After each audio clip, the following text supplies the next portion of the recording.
All right, I'm live. Hello.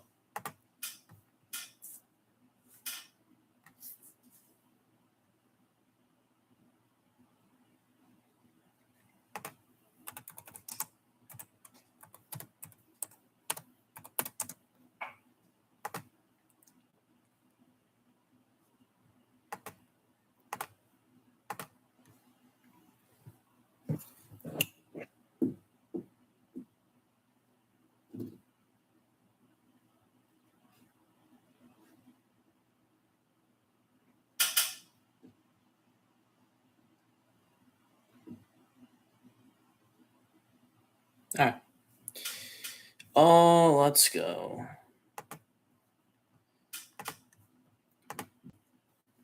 There was this video that I wanted to react to. I already watched it like multiple times, but I figured I'd react to it on stream because why not? So let's go into it. Lord Farquaad was right, and I'm tired of pretending that he's not. Let's go. Through the eyes of an ad. Kodo and I grew up on like many of you out there. Kodo and I grew up on Shrek. It's one of our favorite childhood movies. And even to this day, we both still love the movie. But man, going back and watching it again. And shout out to... Oh, I commented over here. All right. Shout out to Type 2 Productions. Shout out to these guys. These guys are awesome. All right, here we go. In through the eyes of an adult was a really sobering experience for both of us. Yes, very much so. And we certainly still find the movie entertaining, but it is very clear that Shrek is inarguably subversive in ways that we just didn't realize when we were young. And after watching Shrek again, I came to the realization that Farquaad was like totally right and totally justified in just about everything that he did. And I think a big part of it is, regardless of the actual actions he made, the film paints him as bad. As a kid or a less discerning adult, you're not even paying attention to what he actually did or the motivation behind it. It's just, oh, the music came on to tell you he's bad. Oh, we know he's the villain. Right. The framing is the issue here. And so to that end, the main point that I want to make to you is that in this movie, Farquaad is painted as the villain, but he is absolutely right. Farquaad is the only character with any selfless motivation in the entire movie. Because one of the things you see about Farquaad very quickly on is that his entire motivation is based around making Duloc, his own personal kingdom, as perfect as it can possibly be. Yet the show is constantly making... Wait, why is it so like fucky?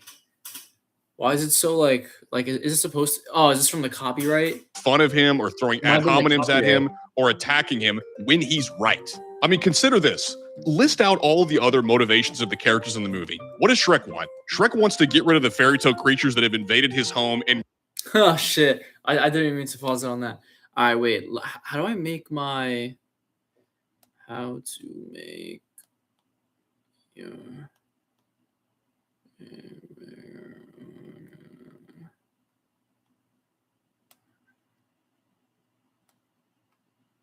All right, let me see something really quick. All right, here we go. Return to his former lifestyle. That's what he wants. Donkey wants protection from Farquaad's men and to make friends and have companionship. And Fiona wants to break her curse and marry her true love. Now, none of those motivations are bad or evil at all, but all of them are fundamentally self-interested except for Farquaad. Because again, what Farquaad wants is order and perfection for his kingdom, and he's ultimately martyred for pursuing that noble goal. We're going to get into it, but the movie paints Farquaad as super selfish for wanting a princess, but we get a clear indication he is doing it to legitimize his title as king for the betterment of Duloc. Right. And also, I don't know, in order to keep a kingdom going, you kind of need an heir, huh? Yeah, that's a bit important. Very sensible sequence of events and things that Farquaad does. All of it. To be honest, like what king don't act like this? Let's be honest. Like obviously Lord Farquaad was kind of an asshole, but it's like Shrek literally ate people. Like, bro, come on. It makes sense. But oh man, the writers desperately want you to hate Farquaad. And you see this almost instantly because they introduce him to you in a scene where he's torturing the gingerbread man. Now, if you ignore a lot of the context surrounding this, you could believe that he's a bad guy. He tells you what he's doing and why he's doing it. The only reason he is torturing the gingerbread man is to find out where the rest of the fairy tale creatures are.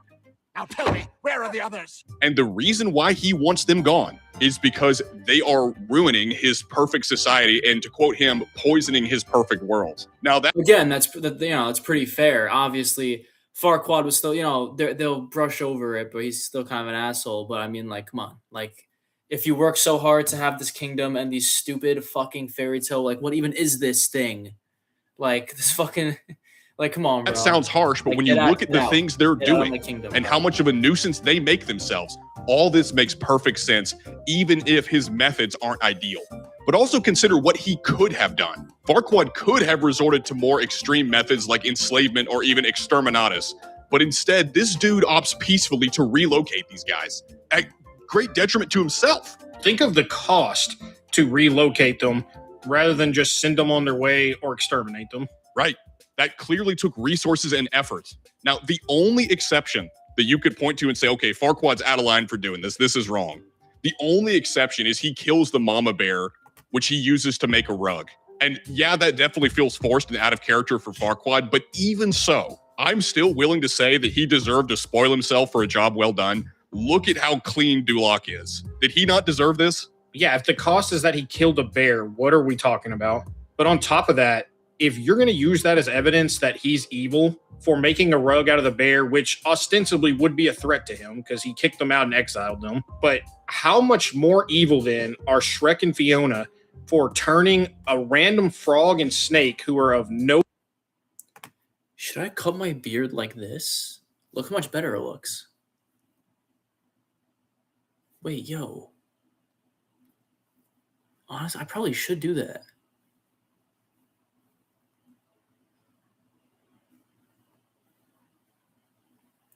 Yeah, it's like, whatever. All right, let's go.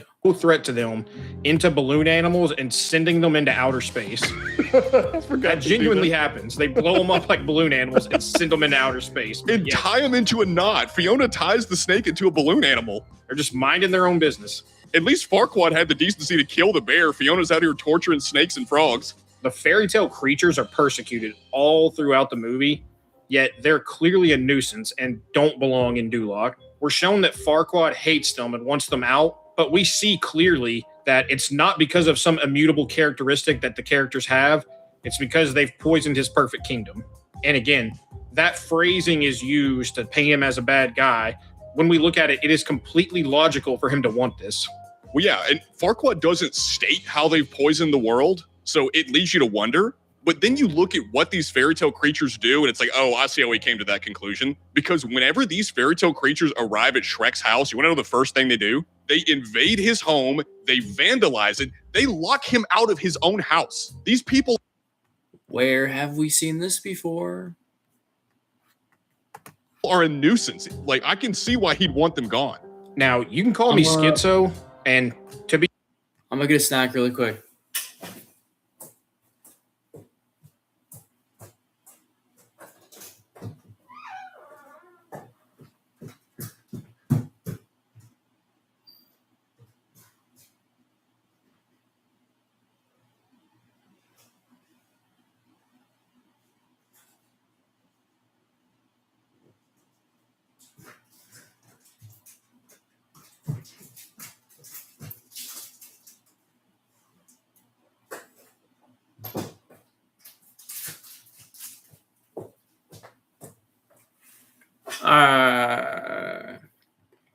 Be fair, this is Shrek Schizo Hour, but the more I go back and watch these kids' movies, the more I see the subtle messaging to normalize things like accepting outsiders, even to...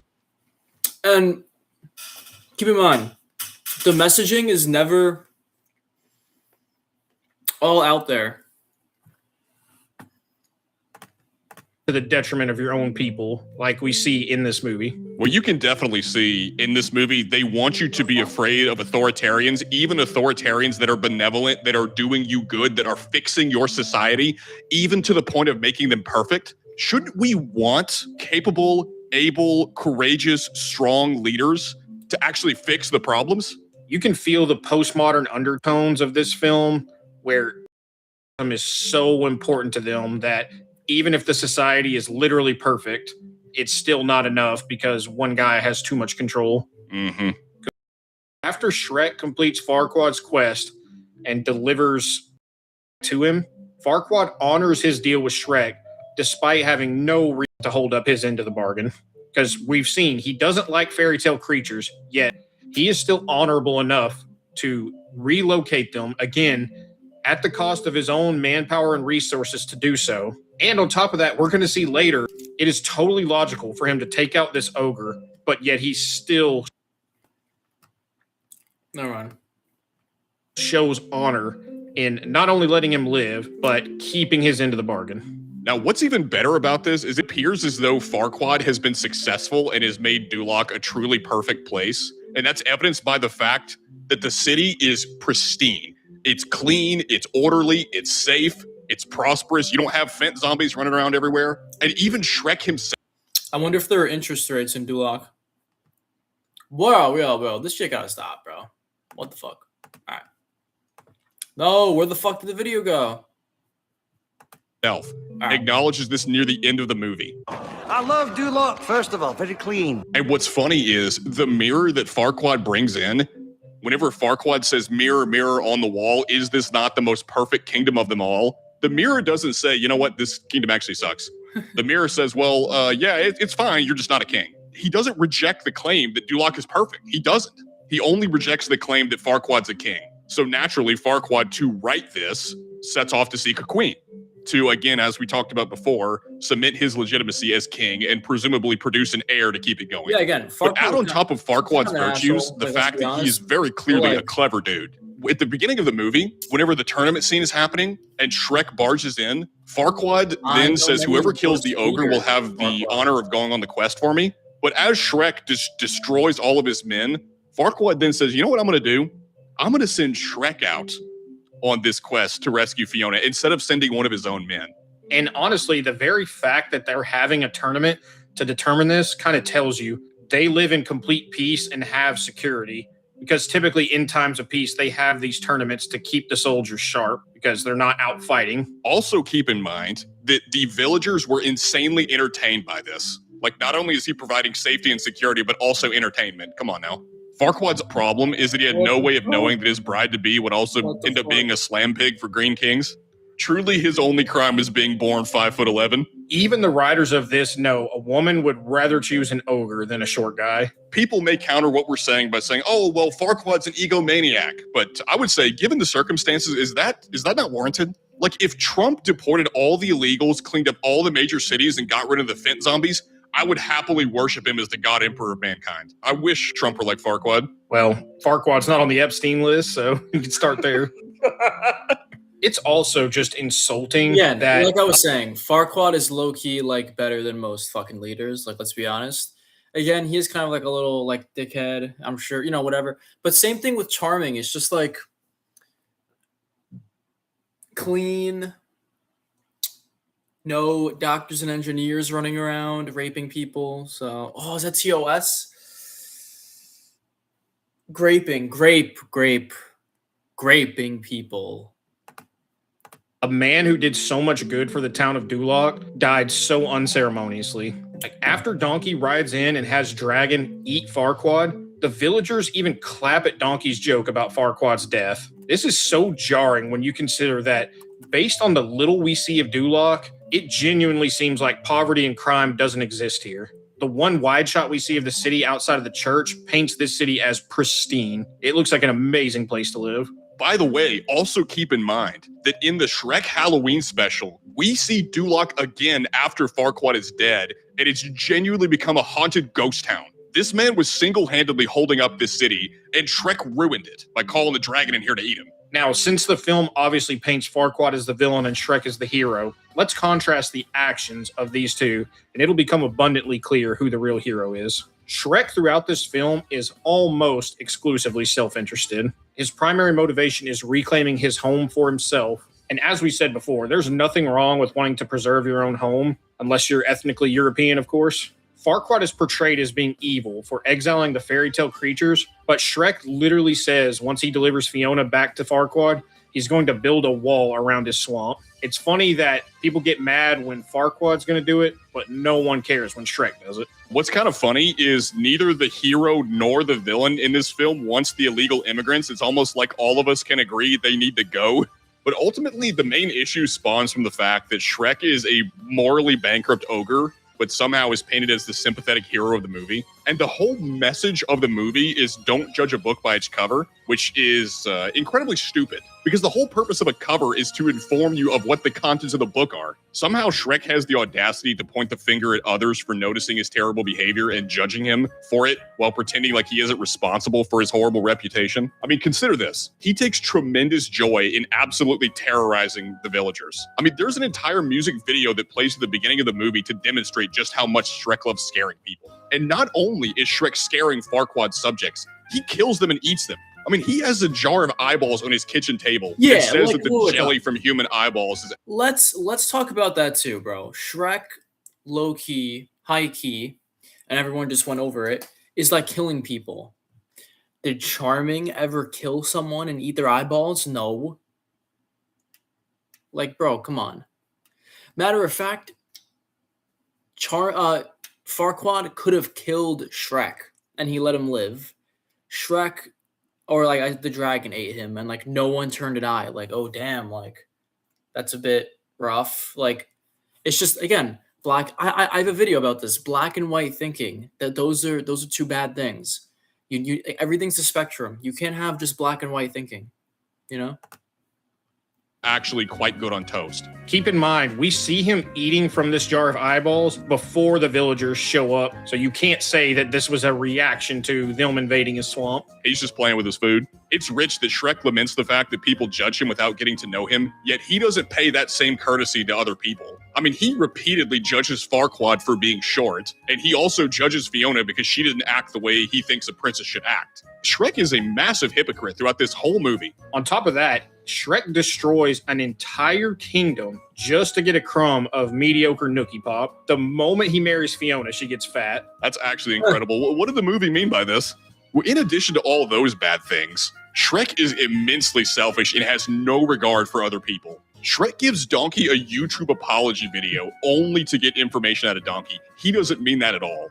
Well, he completely emotionally manipulates him because he is shutting Donkey down on every front in terms of continuing his friendship with him until he lets that slip, at which point he pretends to care only to extort that information out of him. Right. You also gotta love the typical, well, guys, I messed up. Just typical YouTube apology video. On top of that, Shrek doesn't even apologize to Fiona for eavesdropping in on her conversation with Donkey, on top of misunderstanding it because he didn't have the context of who she was speaking about. But instead of asking, he just soys out and leaves, goes and gets Farquaad to fast track the marriage. And in the marriage scene where Shrek busts through the doors to break up the marriage, he whistles to the dragon to come eat Farquaad. And man, he is entirely in the wrong for even interrupting this marriage to begin with, just because he changed his mind last second. Right. And to be fair, like Shrek is doing it in self-defense, but it's like if you invade someone else's home and then you proceed to engage in self-defense. You're wrong because you were in their house. You are in a place you do not belong.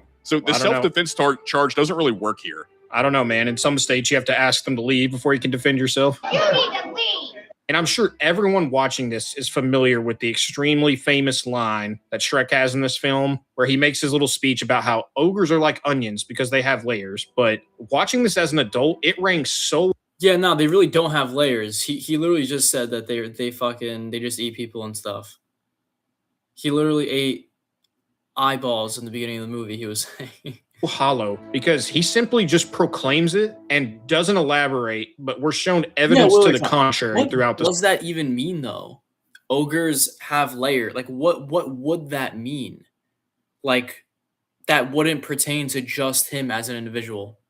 I thought ogres were literally just like brute fucking whatever. Film. Throughout this entire movie, Shrek is bitter, he's selfish, he's mean to everyone, including Donkey, and the only person he treats well is the one girl that he just happened to catch feelings for. Yeah. So, while the movie tells us ogres have layers, what we actually see is that they are exactly what humans see them as on a surface level. This movie is essentially just telling us to ignore our lying eyes. And the one selfless act that we do have to give Shrek some credit for is he does save Donkey from becoming Dragon's sex slave when they're rescuing Fiona, but this does not make up for how he treats him the other 95% of the movie. By the way, what a wild thing to include in a children's movie. I kind of understand because like he didn't really know Donkey, like he just like tagged along.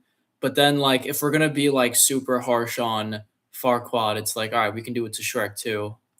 That scene was crazy subversive. Like, what are we doing putting this in a kid's movie? Are you referring to where Donkey makes a comment that makes it sound like the dragon's giving him a little sloppy toppy? Yes. Well, he says, hey, what you gonna do with that? It's like, what are we doing, man? This is bad. Genuinely, what conclusion are people supposed to draw when this is the sort of stuff Shrek does on a regular basis? We've become hyper aware of propaganda in modern media because a lot of today's writers lack any sort of subtlety to push their message. And again, it's like it's just always so subtle. Like back to back to like the actual point of the video. It's always like the most subtle propaganda ever. You know, like it's just like I'll let them explain it, but without just beating you over the head with it. But the more and more I watch 90s and early 2000s media now as an adult, the more I can see the subtle propaganda that a lot of us missed as kids. Right. The Rock goes so far back. Hollywood as a whole really has been pushing this for ages. Reinforcing and normalizing a nation's people to embrace outsiders and give no care to things like border security is how you end up with Muhammad being the most popular name for newborns in the UK. The Shrek movie actually teaches us a very valuable lesson, which is that we actually should judge a book by its cover, and that we're actually vindicated when we do so. As we said before, books are given covers for a reason, and we'd be very foolish to ignore them. Yeah, absolutely true. Oh no, copyright. All right. Yeah, no, absolutely true. We're gonna watch that video too. They had a Prince.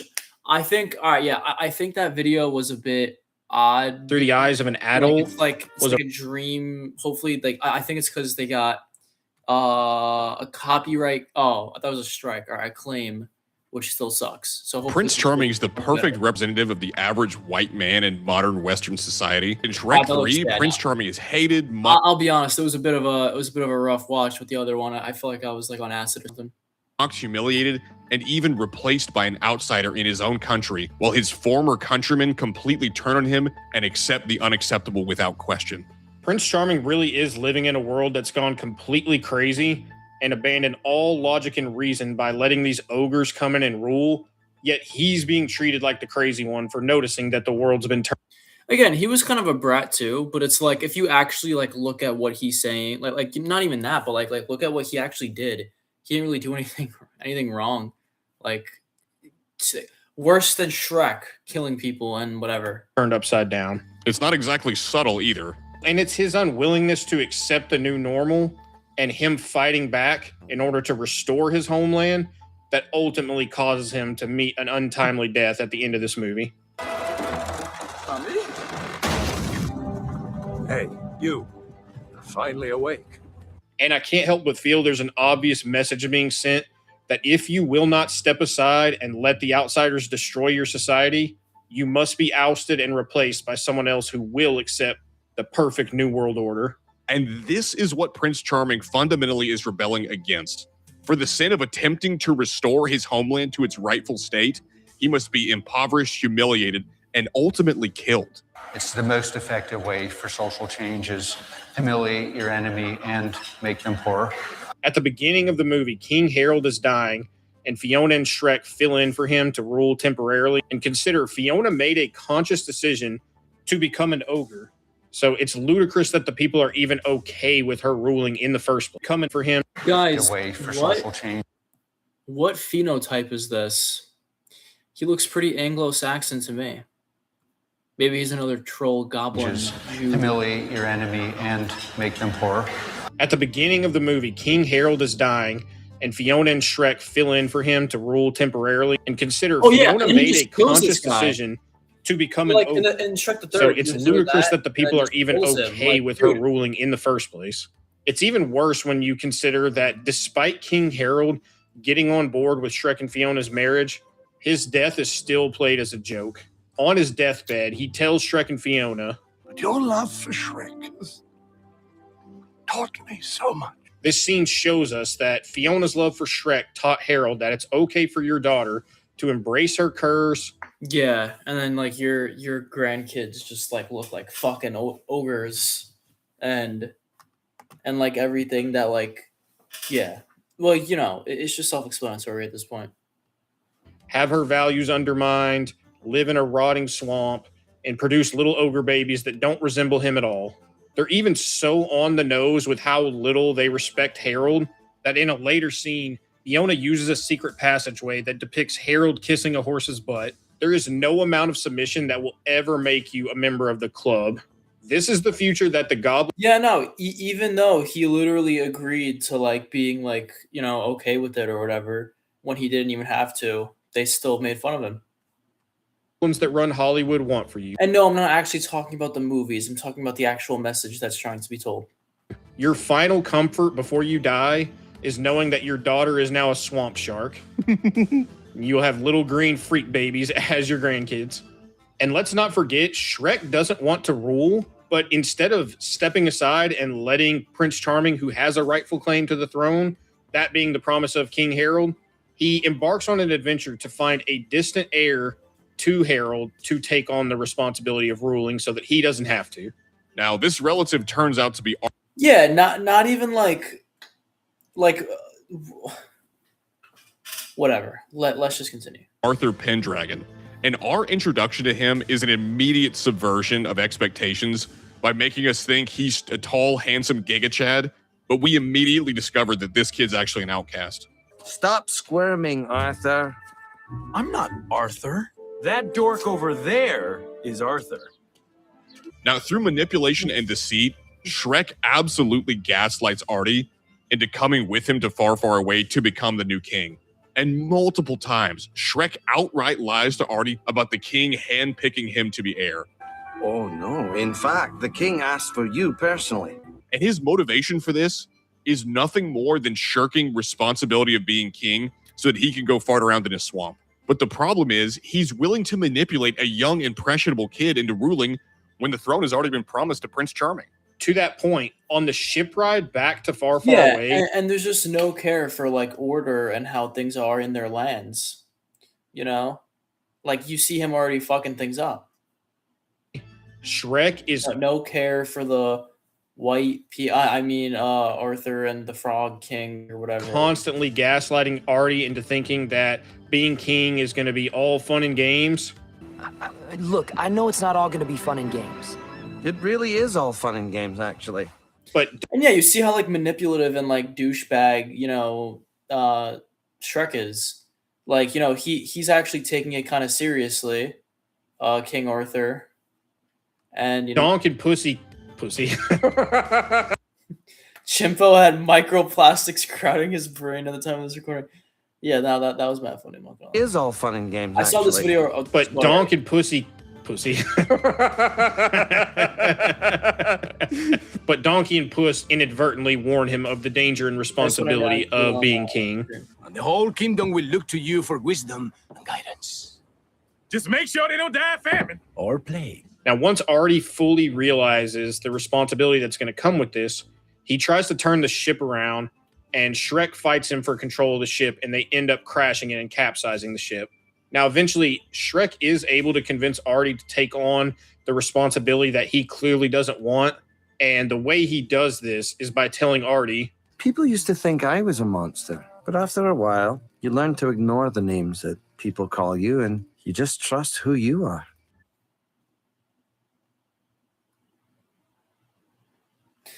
But again, he's generally a nice person, but okay, emotionally manipulates his friends. Yeah, destroyed Fairy Godmother's factory and stole a potion and turned her.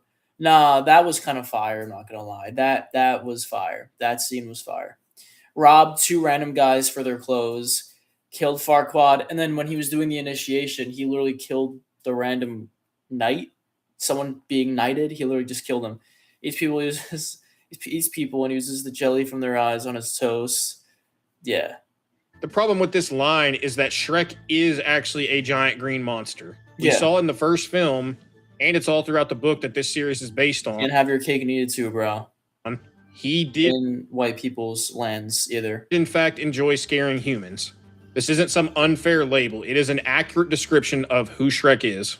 He also preys on Artie's lack of a father figure because he tells him that although Artie's father wasn't present, at least he didn't try to eat him like Shrek's did. My father was an ogre. He tried to eat me. Either this is true and all ogres are vile creatures that should be despised, or Shrek is lying and this is yet another attempt to gaslight Artie even further. Let's remember back to the most famous line in this entire franchise. Yeah, so I feel like it should be more of earning their trust as an individual because you're a fucking ogre and like you actually like eat your kids. Like, I think that's like no, let the sharks into our area. Like, no, like let's not do that. Actually, like let's not let sharks. They're underwater, but like you know what I'm trying to say. Like the bears, like let's not let them in. Like they fucking eat people. Like what? Ogres have Like, layers. why do I want to bring someone in my land who eats kids, their own kids? Like, what? I'm convinced that Shrek would tell Artie his dad was turned into a bar of soap if he thought it would convince him to become king. Me, mommy. Why didn't Prince Charming, who also grew up without a father, get this same sympathy from the writers? But that aside, Shrek would rather put an innocent kid's life in danger than let Prince Charming rule far, far away. Keep in mind, during their struggle on the boat, Shrek slipped up and admitted to Artie that he thinks Artie is a loser. Sorry to disappoint you, but I'm going back. Back to what? Being a loser? He clearly doesn't think this kid has what it takes to rule. Like, he didn't even try to hide it. Like, he straight up just didn't even try to, like he didn't even try to hide it. Like, he didn't even fucking... But is still fine screwing him and Far, Far Away over if it means he gets to go back home to the swamp. Despite Shrek's manipulation and deceit, he'll be portrayed as the hero of the movie by the end. So with that in mind, let's look at what Prince Charming was doing while Shrek was away. There's an early scene where Prince Charming is actually able to galvanize a bunch of the fairy tale creatures at the Poison Apple to help him overthrow Far, Far Away. Now remember that a lot of these creatures hate him because of his mother's actions in Shrek 2. But Prince Charming appeals to them by saying, Once upon a time, someone decided that we were the losers. There are two sides to every story, and our side has not been told. Who wants their happily ever after? Yeah! It's also funny that after his rousing speech, these fairy tale creatures immediately start beating the crap out of each other. Which goes to show that they're fucking weird, violent creatures. I'm telling you, man, Farquaad and like he's not even like laughing at their stupidity. Creatures immediately like, start beating the crap out of each other. Okay, like he's like genuinely like concerned, like what, like what the fuck, like. Dude, whoops. I'm telling you, man, Farquaad's stance on fairy tale creatures becomes more and more justified with each passing movie. Farquaad was right, and we all know it. After he convinces them to join forces, Charming uses the fairy tale creatures to siege the city and take control of Far, Far Away. Now, I won't try to defend this on moral grounds, but you have to remember that he had everything taken away from him just because of the actions of his mother. FYI, not my fault. And this is a trend that we've seen in Hollywood for a long time. They paint everything white people do as evil, all while overlooking the same actions when they're taken by other races. Remind me, where are all the Oscar-winning films about black slave owners or that one group of people we don't talk about? People don't. Or the Arab slave trade that was like significantly worse than the transatlantic, but whatever. Don't realize who brought the slaves to America. They were Jewish ships. Wait a minute, that's a whole nother thing. Let's take a break. Prince Charming rightly resents the unwashed masses because they would rather be governed by an ogre than one of their own countrymen. Because democracy basically means government by the people, for the people. But the people are retarded. And honestly, can we blame Prince Charming for not accepting his destiny being stolen from him to live in poverty, having to play himself in a crappy play that forces him to relive the worst moments of his life while a crowd mocks him and laughs at him the whole time? Charming wants to put on a play and have Shrek be the star of it to humiliate him the same way that he's been humiliated since the end of Shrek 2 and eventually kill him. He captures Shrek and Artie, but ends up letting Artie go after Shrek admits that he lied to Artie just to get him to come to Far. Like, let's be honest, like Prince Charming wasn't even like that much of an like he was a bit of an asshole, but like we all know someone like Prince Charming. You know, I forgot what happened to him at the end though. I forgot. Far away. You weren't really next in line for the throne. Look, I said whatever I had to say, all right? I wasn't right for the job. I just needed some fool to replace me. And you fit the bill. Even whenever Shrek tells. Yeah, he did it for his own convenience. And yeah, it's like, whatever, honestly. Yo, could this fucking stop, bro? Like, what's even going on? The truth, just to get him to come to Far, Far away. You weren't really next in line for the throne. Look, I said whatever I had to say, all right? I wasn't right for the job. I just needed some fool to replace me. And who wasn't right for the job either. Like, you're not off the hook. You fit the bill. Even whenever Shrek tells the truth, he does so with the intent to manipulate. Now, what's funny is the movie plays this scene as Shrek pretending to lie so that Artie can escape because he cares so deeply about him. But he absolutely doesn't. Now, keep in mind, Prince Charming would have won had he not spared Artie. This whole film relies upon Prince Charming's kindness and mercy. The same thing is true with Farquaad in the first movie. He upheld his end of the deal with Shrek to give him the deed to his land, and how did Shrek repay him? Busting through the church to steal his princess and eventually destroying his kingdom. Now, I think this demonstrates a very valuable message to all of us, which is that half measures and mercy will only end up hurting you when you're dealing with your enemies because they will absolutely weaponize your morality and compassion against you. And to be fair, mercy and compassion, these are virtuous things, but when your enemy hates you and wants you erased, those are out the window.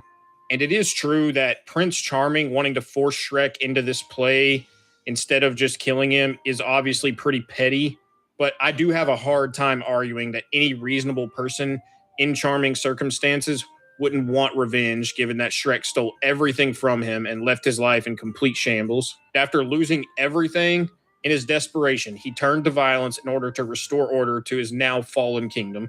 And he even says as much in the movie, because he says, I am the rightful king of Far, Far away. And I promise you this, mother, I will restore dignity to my throne. Prince Charming is the rightful king of Far, Far away by agreement with the previous king. Yeah, like literally through agreement, and he was actually trying to do what was good for the kingdom. Like, see, we made a deal, Harold, and I assume you don't want me to go back on my part. Indeed not. So Fiona and Charming will be together. Yes. And Shrek has absolutely... Again, we see this stupid shit in like everywhere. Like if Muslims do it, it's an arranged marriage and it's their culture. But if it's shown here for this white G to get his rightful kingdom through a deal, you know, obviously it's like it's messed up with Fiona. It's like that you have to do it. But what did I just say? It's in the fucking Middle East. But whoa, like he made a mockery. Heads are turned when it's for this guy. Like of Far, Far away's tradition. Also, this movie's made by Jews and customs, as seen in the beginning of the movie.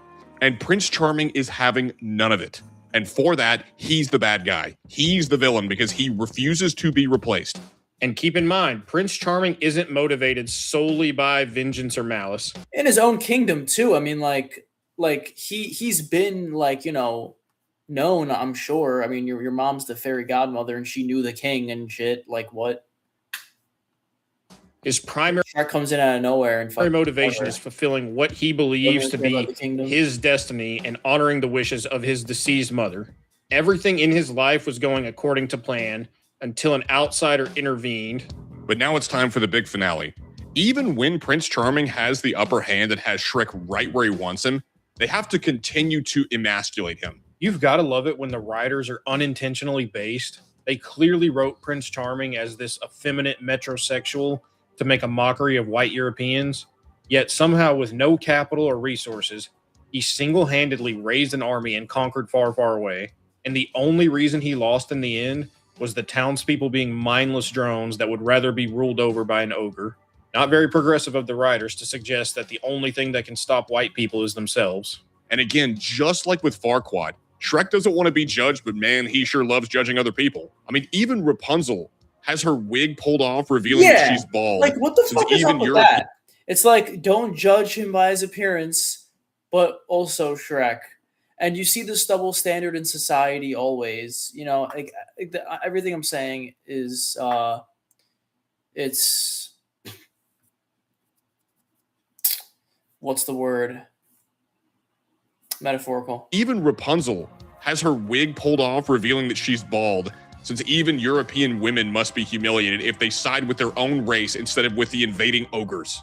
You know, I can't help but think if Rapunzel had just run over a guard in her wagon to protect the other ogres from Far, Far Away's version of ice. And you know that that's what they were thinking when they were writing the movie. They get someone that looks so like, dude, I don't even know. The citizens of Far, Far Away would have gladly accepted her as the queen. But if that emasculation wasn't enough, they even have a scene where all the women break out of the prison to foil Prince Charming's plan. And it's done in the most retarded way possible, where Lillian headbutts through brick walls. And after she does it, she remarks to Fiona, "Well, you didn't actually think you got your fighting skills from your father, did you?" The degree demasculation to which they disrespect King Harold in this movie is insane, even after his death. And remember, at the beginning of Shrek 2, he wanted no part of Shrek being his son-in-law, which is totally reasonable. But by the end, he completely cucked and gave in, and they still hate him. But even more disgusting in this scene is the fact that Doris... If you're gonna be hated anyway, bro, just stay by what matters to you. Like, let's be honest. The ugly stepsister, who we talked about in our Shrek 2 video, is canonically a troon. He's treated like he's one of the princesses and gets his redemption arc from being a joke in Shrek 2 to being a hero in this movie. And need I remind you, he forced himself onto Prince Charming at the end of Shrek 2, and it was played as a joke. And the degeneracy continues here with lines like this. "I know he's a jerk and everything, but I gotta admit, that Charming makes me hotter than July." And Prince Charming, when he has Shrek chained up on stage, says this to him. "Now, you'll finally know what it's like to have everything you worked for. Everything that's precious to you taken away. Now, you'll know." I feel like if they changed his voice to like not sound like a douchebag, then like I feel like if he just talked like this, like everything, whatever, taken away, I feel like we would agree with him more. Again, like it comes to the stereotype too. Like no one talks like this except whites, right? You don't see a fucking Indian talking like that, having like that sort of like flair, or a fucking Asian. I mean, like, come on. Know how I felt. Like, of course, blonde hair. Like, you know what I mean? Up until the very end, Prince Charming is the only one with a sensible perspective, and he's treated like he's crazy. He is easily the most sympathetic character in this entire movie, but his very reasonable perspective must be strawmanned into oblivion because the disgruntled Aryan couldn't possibly have a point. Just as Prince Charming orders his forces to kill Shrek, Artie comes in and gives a rousing speech to the fairy tale creatures. And it's here that he speaks not only to the fairy tale creatures, but also to us, the audience, to deliver one of the movie's core messages. A good friend of mine once told me that just because people treat you like a villain, or an ogre, or just some loser, it doesn't mean you are one. The thing that matters most is what you think of yourself. If there's something you really want, or someone you really want to be, then the only person standing in your way is you. He's telling us that our story isn't scripted or pre-written. It's entirely up to us to write our own story. That sounds great in theory, but the actual message the writers are trying to get across here, as it always does, it always sounds good in theory, and then there's always some bullshit added onto it. Always. is that we have no obligation. The devil masquerades as a angel of light type of thing, you know? To or from our society, and we should instead just do what makes us happy. Mindset also denies reality because if you're an ogre, no change in behavior will make you not an ogre. And this is more of the don't judge a book by its cover messaging that we see throughout the films aimed at younger audiences. It's a half-truth because there are some things that are deeper than just someone's outward appearance, but it's being used maliciously here to try and convince us to ignore reality. But luckily for Artie, the fairy tale creatures and citizens of Far, Far Away are more than happy to have this random kid be their new king and create the perfect utopia where humans, ogres, and giant tree monsters can live together in harmony. After Artie's amazing speech, the Headless Horseman admits, I've always wanted to play the flute. Isn't it kind of ironic that Artie's message is you can be whatever you want to be, and the guy without a head says, hey, I want to play the flute, the thing for which you need a head? that might be important for that vocation, I would think. What? But don't mind the burning buildings or the people breaking into your house. Again, it's nothing. It's like nothing just makes sense. It's all about chaos and you just do whatever, you be whatever. We're gonna be, we're gonna make our opponents, our enemies, broken, humiliated, and that's what it's gonna be. Just embrace the peaceful new regime as you slowly get replaced in your own country. Which is the real message of the Shrek series. It's also incredibly ironic that Artie, the character who preaches this message, is tricked and gaslit into doing the bidding of an outsider who cares nothing about him. Do not fall for this movie's disingenuous... It's just suicidal gaslighting. That's what it is. Framing. Shrek cares nothing about Artie. He only wants to push his responsibility off on him so that he can go back to his swamp. His swamp, which Fiona identifies earlier in the movie as being neglected. Couple more days, and we'll be back home in our vermin-filled shack strewn with fungus, filled with the rotting stench of mud and neglect. And again, it's ironic because Shrek letting Prince Charming become king would have freed him from the responsibility that he so desperately wanted to avoid. And you can't use the argument that, well, Charming would be a bad ruler, because he's willing to make Artie, who he knows nothing about, the king, and he's already demonstrated he doesn't think Artie will be a good ruler. And Prince Charming has already shown some chops for ruling by being able to galvanize all the fairy tale creatures to his cause. Now, just before Prince Charming is killed by Shrek, Prince Charming says, This was supposed to be my happily ever after. To which Shrek responds, Well, I guess you need to keep looking, because I'm not giving up mine. Again, not even like, fuck you, you big monster, get out of this area, literally just like, it was supposed to be my happily ever after. And this brings us to the core issue. And then Shrek responds in being a selfish fucking prick. And all this, bro, if you think I'm talking about the characters, please, like, you need like an IQ. You must be like Sneeko with like a mystery meat fucking 97 IQ. With the Shrek series. Shrek's happily ever after always comes at the cost of someone else's. Happily ever after is a zero-sum game between Shrek and literally everyone else. Shrek across 3 movies has repeatedly laid claim to things that are not his, and yet he's always portrayed as the hero for it, while everyone else is a villain if they resist him from getting what he wants. Despite the movie framing Shrek as the unconventional hero of the story, he is a lazy, selfish, hypocritical, conniving ogre who would be happy to watch the world burn if it means that he could comfortably live in his swamp. This wouldn't be that much of an issue if he kept to himself and didn't meddle in the affairs of others. But our boy Shrek has wandering eyes. He took Farquaad's girl, killed him, destroyed his kingdom, and in this film, he replaced Prince Charming in his own kingdom and gave his crown to someone else. Shrek is a menace. And with this framing in mind, the message of Shrek the Third is crystal clear. If you are unwilling to accept the invasion of your homeland and the redefinition of your traditions, values, and norms by outsiders, you are the problem. And this is reflected in each character. Prince Charming represents the isolated and disenfranchised young white male whose hopes and dreams are destroyed by an outsider, and he's then vilified for resisting replacement within his own home. Shrek represents the outsider who refuses to assimilate, gains power and influence, corrupts its women, and then retreats to his own home after the countless double standards littered throughout.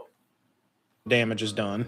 Fiona represents the modern woman who shows no interest in preserving her heritage, fully embraces the lie of multiculturalism, and comes to love the very curse that torments her. King Harold represents the ignorant but well-intentioned boomer who screwed over future generations by being so tolerant that he allowed outsiders en masse through the gates.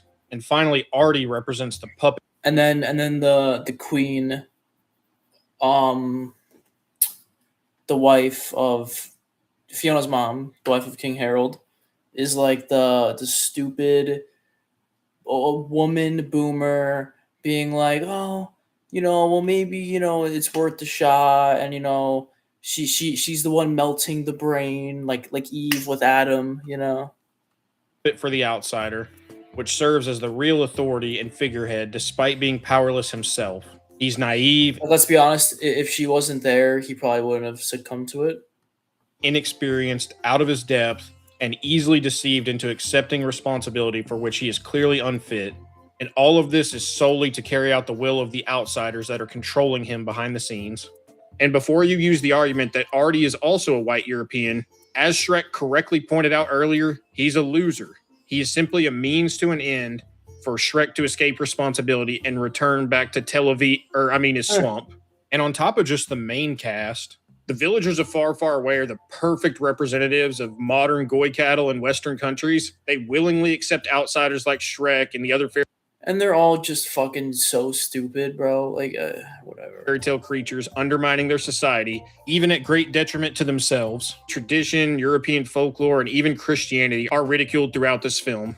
Whether it's knighting ceremonies or christening a ship, Shrek makes a mockery of European traditions.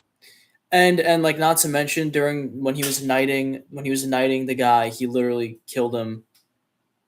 Not to mention, they commit complete cultural vandalism against Arthurian legends by making King Arthur small, weak, and spineless, and making Merlin an old quack. Demoralization is the goal here. They want white people to be ashamed of their ancestry and to actively work against their own interests by shaming them. Hollywood is... And if you have a triple-digit IQ, you can see it so easily. Is very intent on always making people of European ancestry... Or you don't care enough to even notice it. Villains of every story, even in a silly kids movie about fairy tales. Is it really any wonder so many people still can't catch on to the obvious subversive messaging in these movies whenever so many people still idolize Hollywood and the evil people that run it? These people subconsciously pump degenerate garbage into the minds of children, all to the roaring applause of the adults in the audience who are too desensitized to care.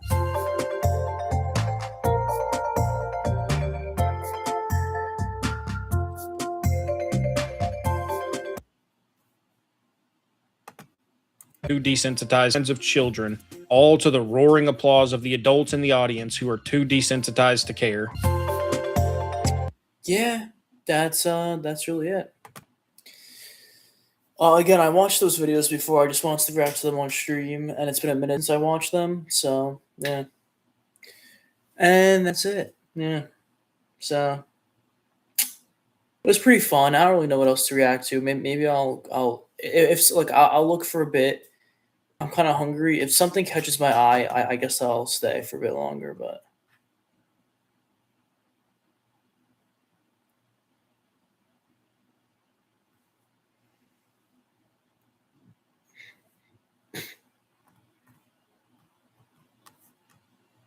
I mean, I'll probably be back tomorrow, you know, so I'm probably going to go have a great night and probably see you tomorrow.